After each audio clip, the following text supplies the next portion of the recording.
આજના બાળકોને તે જે ક્ષણે ગર્ભમાંથી બહાર આવે ત્યારથી જ તેઓ ફોન માંગે છે. મતલબ તેઓ એવા છે. સાચું ને? મને ખબર નથી કે તેઓ એટલા પ્રબુદ્ધ છે અથવા તેનામાં એટલી ચેતના છે કે નહીં કે કંઈ શીખી શકે. બાળકોને બંને રીતે શીખવી શકાય છે.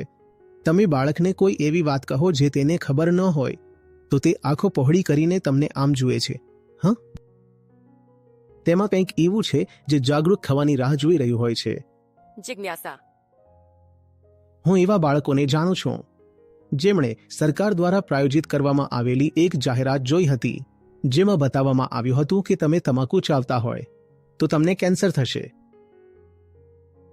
અને એ નાના બાળકે પોતાના દાદાને તમાકુ છોડાવવામાં સફળતા મેળવી અને દાદા પાછલા ઘણા વર્ષોથી તમાકુના વ્યસની હતા, પણ તે બાળક તેના દાદાનું વ્યસન છોડાવવામાં સફળ રહ્યો.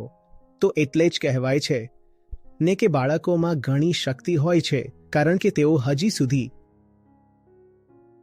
સમાજ દ્વારા કઠોર રીતે શરતી બનાવાયા નથી. એ જ કારણ છે કે મારા પ્રયત્નોમાં હું શક્ય તેટલું યુવાઓ અને બાળકો સુધી પહોંચવાનો પ્રયાસ કરું છું.